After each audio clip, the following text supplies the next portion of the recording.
দর্শক মণ্ডলী, আমরা এই কিংবদন্তি অনুষ্ঠানে আমরা একজন জাদুশিল্পীকে আমন্ত্রণ জানাচ্ছি। আমি তার পরিচয়টা আপনাদেরকে সংক্ষিপ্ত আকারে বলছি। 1963 সালে 1 জানুয়ারি জন্মগ্রহণ করেন হিজলি গ্রামে, মানিকগঞ্জ থানায়, মানিকগঞ্জ জেলায়। আমাদের অনেকের অতি প্রিয় পরিচিত একটি মুখ, সবাই আমরা তাকে চিনি এবং জানি। তারপরেও পরিচয় করায় দেওয়ার আমি মনে করি তার কোনো অবকাশ নেই। তিনি একজন আমাদের কিংবদন্তি জাদুশিল্পী, এই প্রজন্মের নয়, আগামী প্রজন্মের, ভবিষ্যৎ প্রজন্মের, সময়কালের জাদুশিল্পী। আমি আপনাদের সাথে পরিচয় করে দিচ্ছি আমাদের প্রিয় জাদুশিল্পীর সাথে। নাম হচ্ছেন, বললেই চিনবেন, অবশ্যই চিনবেন, যিনি হচ্ছেন শিবেন চক্রবর্তী। শিবেন, আপনি কেমন আছেন? ভালো। আপনি ভালো আছেন? জি। আমি আপনার বয়স এখন কত হতে পারে?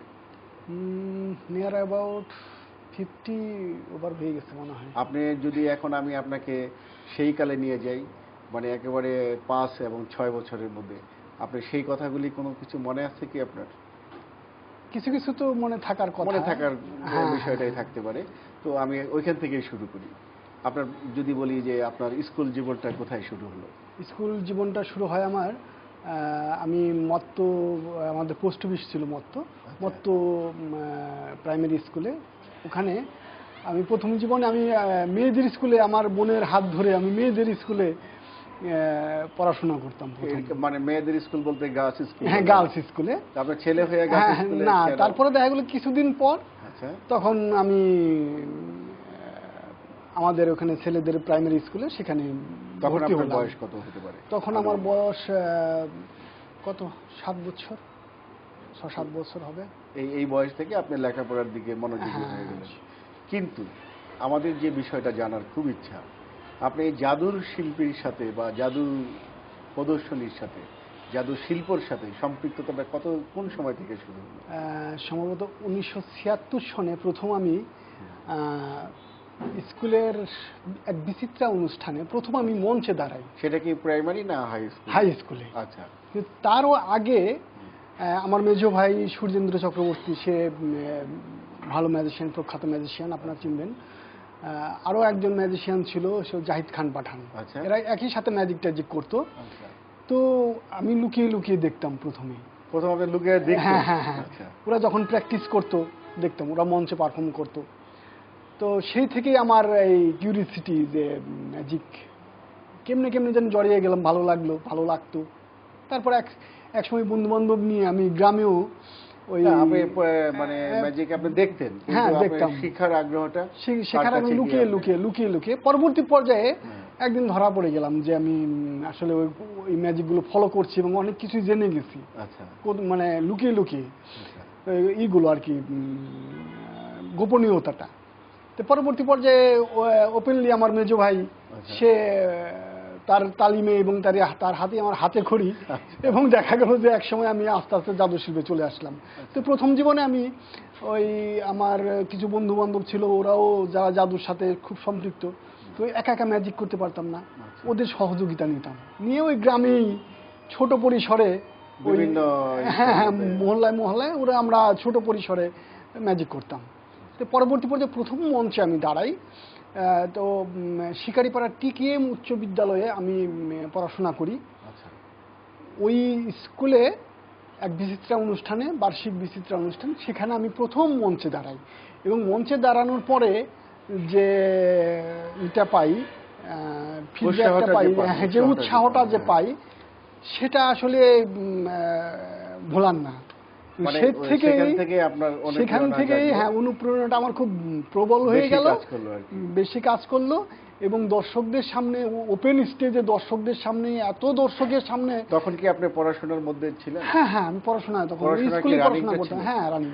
তো ওই সময় আপনি যখন স্কুলে পড়তেছেন, জাদু দেখাচ্ছেন, জাদুর সাথে সম্পৃক্ততা হচ্ছেন, সেক্ষেত্রে আপনার বাবা মায়ের কোনো আপত্তিকর কোনো বিষয়? না, কখনোই ছিল না, কারণ আমার পরিবারটাই হচ্ছে শিল্প পরিবার। আচ্ছা। আমার বাবা গোপেন্দ্র কিশোর চক্রবর্তী, তিনি একজন মৃৎশিল্পী এবং অঙ্কন শিল্পী।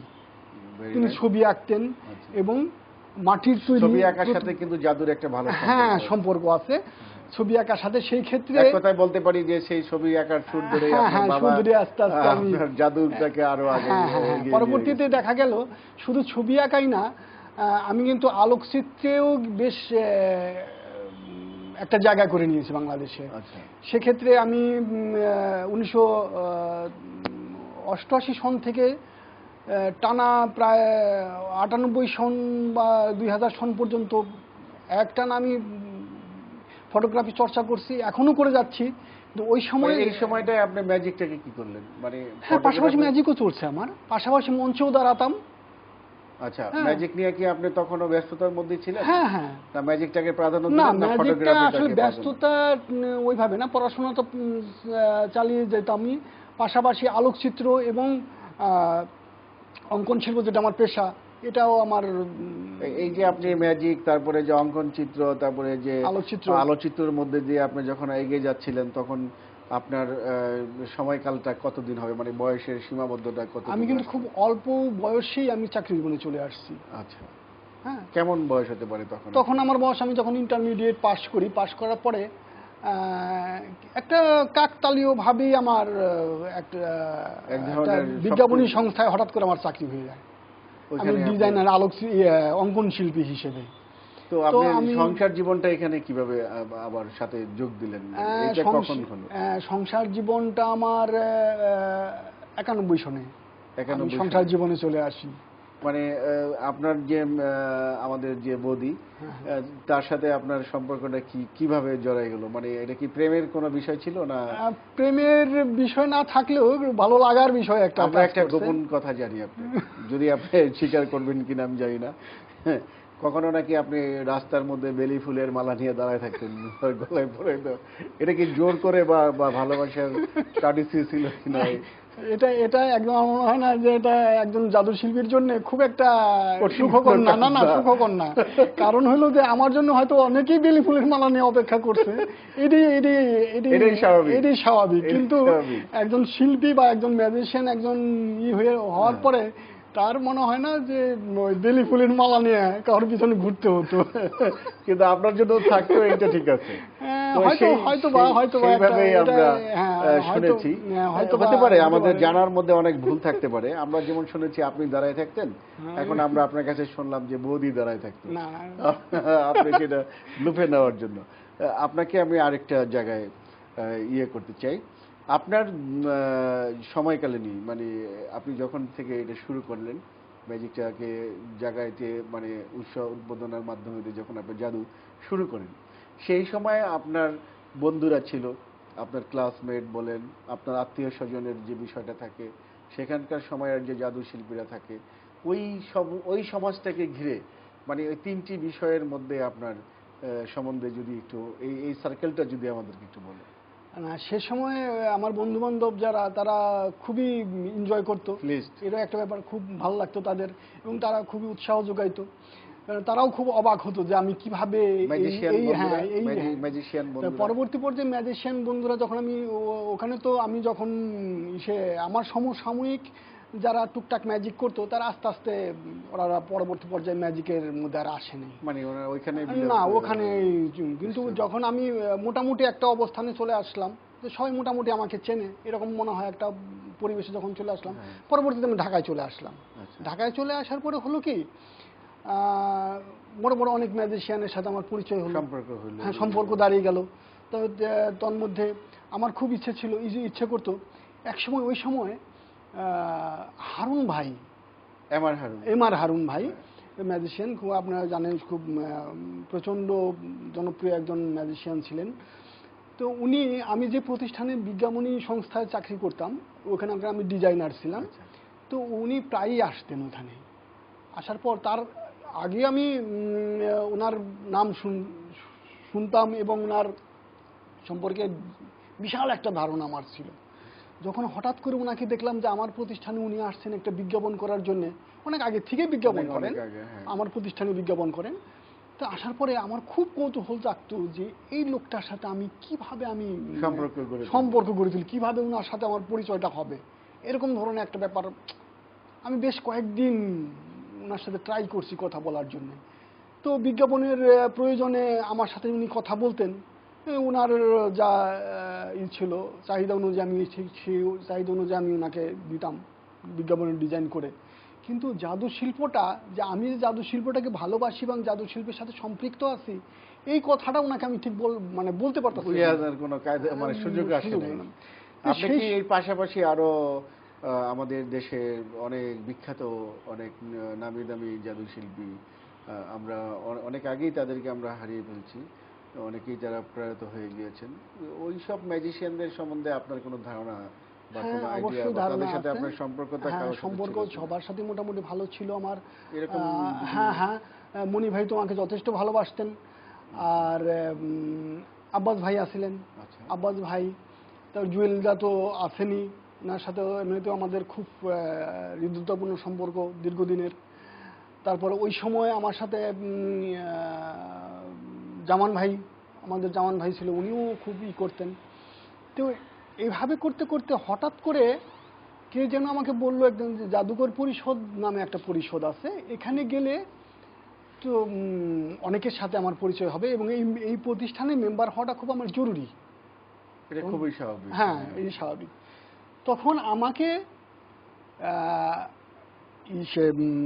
খান আক্তার হোসেন নামে এক ভদ্রলোক ছিলেন, উনি সাংবাদিকতা করতেন এবং আমাদের সাথে একই সাথে আমরা বাংলার বাণী নামে একটা প্রতিষ্ঠানে আমরা আমার সহকর্মী ছিলেন। উনি একজন ফটোগ্রাফার। তো উনি একদিন ওনার একটা ছবির প্রয়োজনে, ওনার ছবির পোস্টারের ডিজাইন সব আমি করতাম। করার পরে উনি একদিন আমাকে বললেন যে আমি আপনাকে এক জায়গায় নিয়ে যাব। সেই ছবির প্রডিউসার ছিলেন। উনি কি ম্যাজিকের সাথে কোনো সম্পর্ক? হ্যাঁ, ম্যাজিকের সাথে সম্পৃক্ত ছিলেন। সে হচ্ছে আমাদের শিকদার ভাই, শফিরুল্লাহ শিকদার। আচ্ছা। তো আমি তো খুব করছি, মানে ওনার সাথে পরিচয় হওয়ার জন্য, পরিচিত হওয়ার জন্য আমার খুব কৌতূহল। তো একদিন উনি আমাকে বললেন যে এখানে আসেন, ওনার সাথে আমি পরিচয় করে দেবো। বাস এখানে আসলাম। আসার পরে আমাদের শিকদার ভাইয়ের সাথে আমার সম্পর্ক, পরিচয়।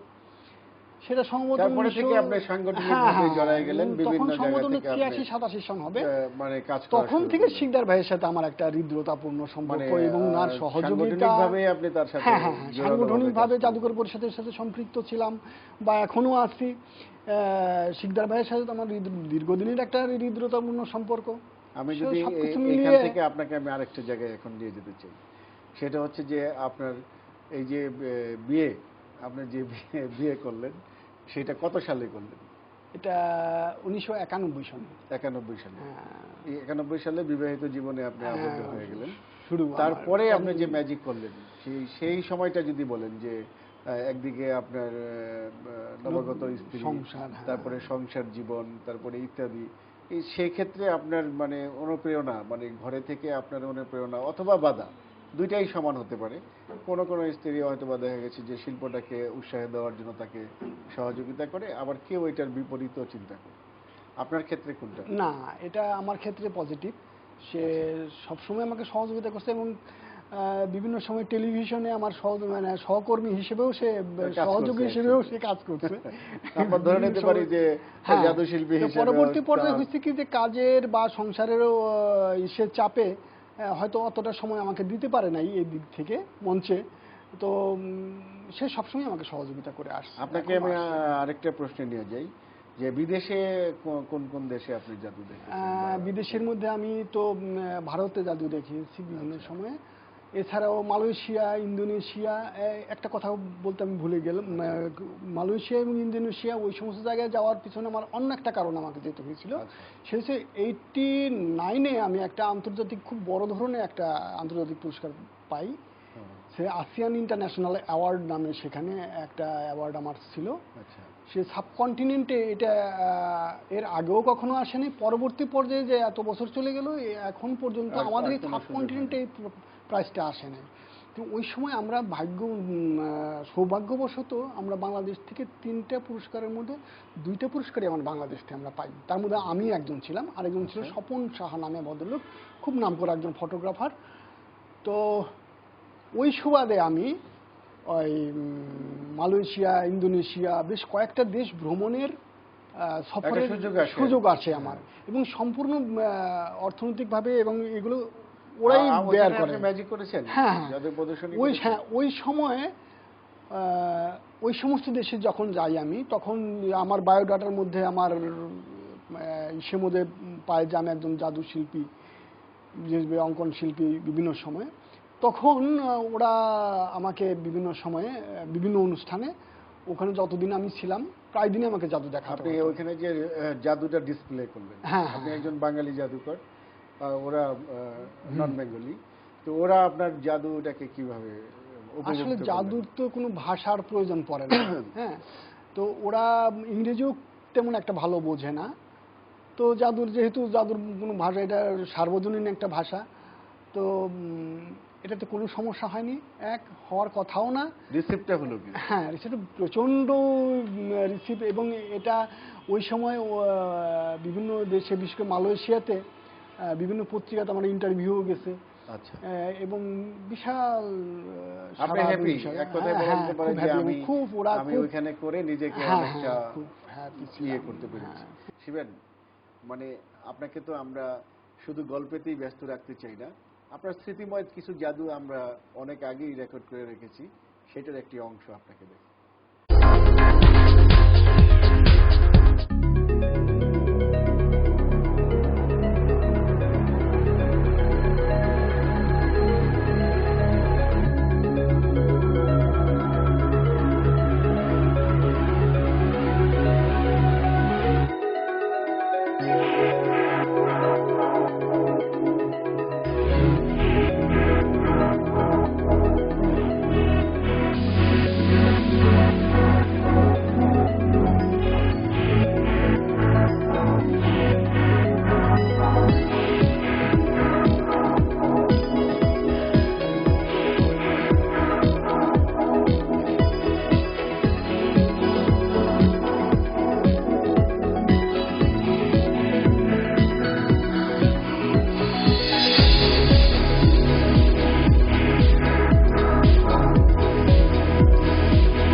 বাংলাদেশের জাদু বর্তমান পরিস্থিতির উপরে বা ভবিষ্যৎ প্রজন্মের জন্য আপনি যদি কোনো উপদেশ থাকে দিতে পারেন, কি করণীয় আছে আমাদের শিল্পকে নিয়ে?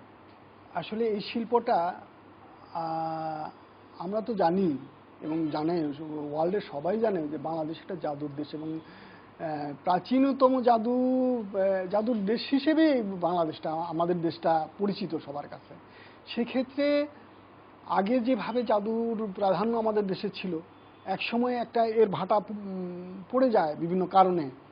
তো একসময় ভাবতো যে এরা ওই বেদে বেদিনী বা খুব নিম্ন স্তরের জাদু শিল্পীরাই হয়তো এদের সাথে সম্পৃক্ত, অনেকের ধারণা এটা ছিল, কিন্তু আসলে সেই ধারণাটা ঠিক না। আমাদের দেশে সেই একটা শ্রেণী তো আছেই, তারপরে যারা ম্যাজিক করছে বা জাদু শিল্পের সাথে তারা সম্পৃক্ত আছে, ডাক্তার আছে, ইঞ্জিনিয়ার আছে, শিল্পী আছে, সব ধরনেরই। আপনি এখন বলেন যে আমাদের কি করতে হবে? হ্যাঁ, এখন আমাদের এই দেশে, প্রজন্মের জন্য কি? হ্যাঁ, এই প্রজন্মের জন্য, এই প্রজন্মের অনেক ম্যাজিশিয়ানই আছে খুব ভালো ম্যাজিক করে, আমার খুব ভালো লাগে তাদের ম্যাজিক। এবং আমরা যতটা কষ্ট করে জাদু শিল্পে আসছি, কিন্তু আমাদের দেশের এই এই প্রজন্মের শিল্পীরা কিন্তু অতটা তাদের এত কষ্ট করতে হয়নি, তারা কিন্তু খুব সহজেই কিন্তু এই শিল্পটাকে ধরতে পারছে। কিন্তু আমাদের সময় এত বই ছিল না, এত অ্যাভেলেবল ছিল না, আমরা প্রশিক্ষকও পেতাম না। আমাদের খুব কষ্ট করে আমাদেরকে এই শিল্পটাকে ভালোবাসতে হয়েছে এবং এই শিল্পটাকে ধরে রাখতে হয়েছে। তো এই প্রজন্ম কিন্তু খুব সহজেই এই শিল্পটাকে হাতের কাছে পাইছে, সব জায়গায় দেখবেন। হ্যাঁ, উপদেশ দিবেন জাদু কি করতে হবে? এটা হচ্ছে কি যে যেহেতু আমাদের এই শিল্পীরা, যে এই প্রজন্ম যে খুব সহজেই এই জাদু শিল্পটাকে শিল্পী বলে পরিচয় দিতে পারে, সেক্ষেত্রে এটাকে ধরে রাখার জন্যে অনুশীলনের কোনো বিকল্প নাই। যে যত বেশি অনুশীলন করবে, যে যত বেশি করবে, সে তত বড় ম্যাজিশিয়ান হতে পারবে। অনেক ম্যাজিকের দরকার নাই। কথায় যে আপনি চাচ্ছেন যে বর্তমানে কোনো একটা ভালো ম্যাজিশিয়ান হতে গেলে তার যে চিন্তা চেতনা, তার যে প্রেরণা, তার যে প্র্যাকটিস, তার যে সমস্ত দিক তার গুছিয়ে নিয়ে আসতে হবে। এককভাবে কিছু চিন্তা করতে হলে তাকে সম্পূর্ণ স্বয়ংসম্পূর্ণ হয়ে ম্যাজিক করতে হবে। সেক্ষেত্রে আমি বলবো যে আপনার ওই মানে অনেক ম্যাজিকের দরকার নাই, মুষ্টমীয় কয়েকটা ম্যাজিকের উপর এক্সপার্ট হলেই সে ভালো কিছু করতে পারবে। বিদেশে এরকম ম্যাজিশিয়ান 10টার বেশি করেন। হ্যাঁ, অনেক ম্যাজিশিয়ান আছে যে আমাদের দেশে একমাত্র 5000 জানতে চায়। হ্যাঁ হ্যাঁ হ্যাঁ, অনেকে আমাকে প্রশ্ন করে যে আপনি কয়টা ম্যাজিক জানেন, অনেকেই কিন্তু এই প্রশ্নটা করে থাকে। কিন্তু আমার কাছে তখন খুব কষ্ট হয়, বেদনাদায়ক যে আপনি কতটি ম্যাজিক জানেন, মানে সেই অনুযায়ী আপনার অবস্থান এরকম ধরনের একটা চিন্তা ভাবনা আছে। আমাকে যদি কেউ প্রশ্ন করে তাহলে আমি কিন্তু একটা জানি বলি। হ্যাঁ, এর বেশি আমি যেতে পারি না এখন তরি। সেটাই আপনার ক্ষেত্রে এরকম হয়েছে কিনা আমি জানি না। এই ক্ষেত্রে আমার ক্ষেত্রে অনেক ক্ষেত্রে। এখন আমি আরেকটা প্রশ্নে আপনাকে নিয়ে যেতেছি। এই যে জাদু শিল্পীর সাথে আপনার সম্পর্ক, এতে করে আপনার সময়, তারপর জাদু দেখান, জাদুকর আপনাকে যখন মানুষ ভাবে, ফ্যামিলির কেউ বা অন্যরা বা আদার্স মেম্বার বা আপনার শ্বশুরবাড়ির লোকেরা, জাদু মানে কেমন না, মানে অনেক সময় তো অনেক ব্যাপারে জাদুটাকে অনেকেই নিকলেসি করে দেখে, আবার যারা জাদুটাকে শিল্প মনে করে তারা এটাকে অনেক হাইলাইট করে দেখে। তো আপনার শ্বশুরবাড়ি বা শালা সম্বন্ধী বা আপনার ওই ফ্যামিলির লোকজন আপনার এই জাদুটাকে কতটুকু মূল্যায়ন ভাবে আপনাকে? না, সেটা ঠিক আছে, তারা যথেষ্ট মূল্যায়ন করে, এটাও ঠিক। কিন্তু পাশাপাশি যে আমি যে এটা তো আমার প্রফেশন না যেহেতু, তো সেহেতু যে এটা যে আমার একটা মনের খোরাক বা মনের তাগিদ, বা এটা আমার যে একটা শখ, বা এটা যে আমার একটা মনের চাহিদা, এই ক্ষেত্রটা সম্পূর্ণ একটু আলাদা। ওরা হয়তো চায়, তারা হয়তো জানে যে ম্যাজিক করে যদি আরো কিছু আর্ন করা যেত, হয়তো সচ্ছলতা আরো বেশি ভালো। তো সেক্ষেত্রে হয়তো আমি ম্যাজিকের ব্যাপারে একটা প্রফেশন হিসেবে না নিয়ে ম্যাজিকটা নেশা হিসেবেই আমি বেশি করি, যেহেতু আমার প্রফেশন রয়ে গেছে একটা।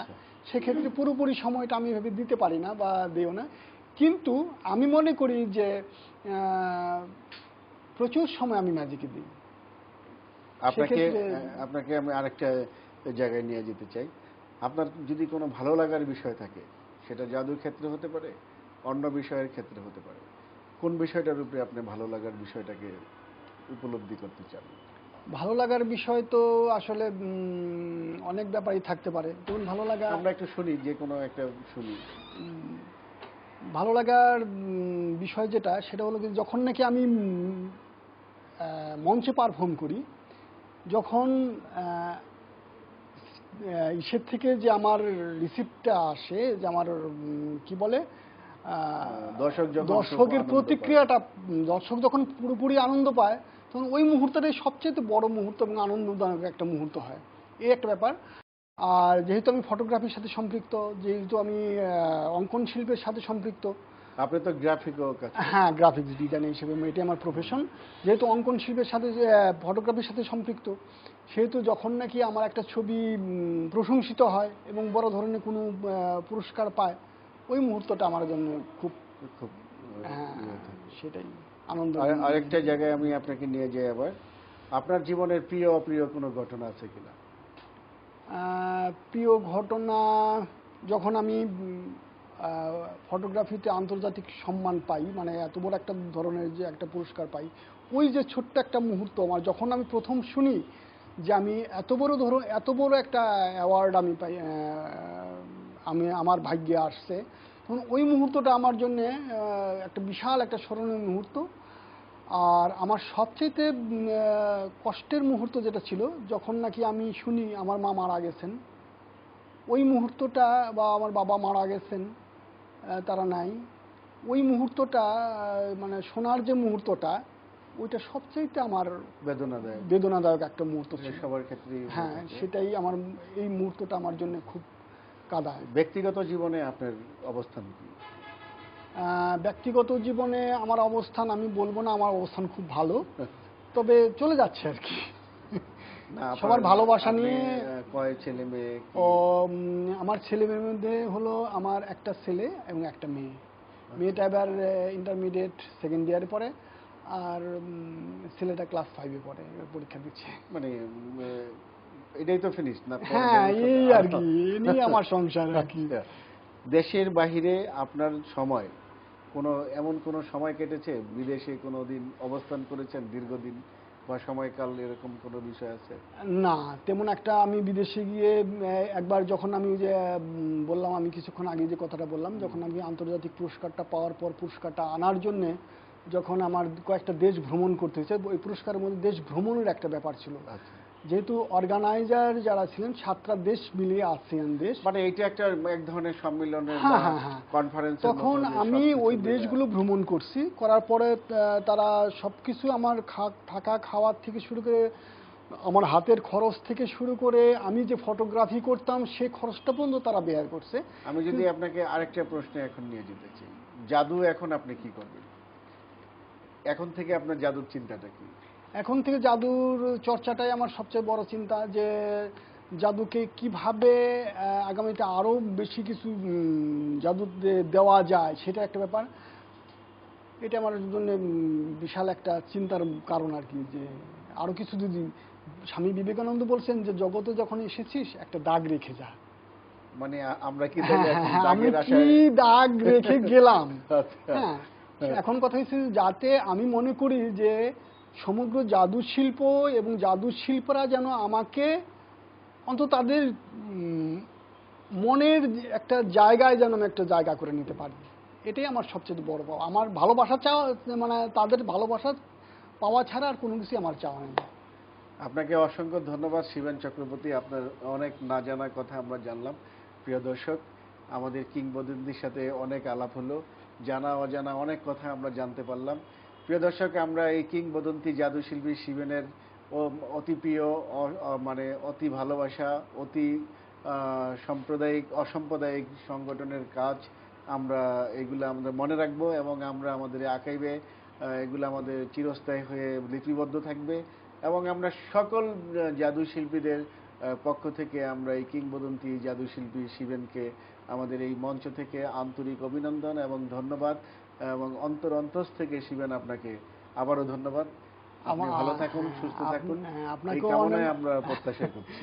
আপনাকে অনেক ধন্যবাদ। সেই সাথে আজকে আমাদের এই স্মৃতি ধরে রাখার জন্য যার অবদান বেশি সবচাইতে, সফিরুল্লাহ শিকদার এবং আরও যারা এর নেপথ্যে রয়েছেন, যা কলাকৌশলী শিল্পী, কলাকৌশলী ফটোগ্রাফার, এবং মানে সবার প্রতি যারা নাকি, সবার প্রতি আমার কৃতজ্ঞতা এবং সবার প্রতি আমার আন্তরিক শ্রদ্ধা, ভালোবাসা এবং শুভেচ্ছা।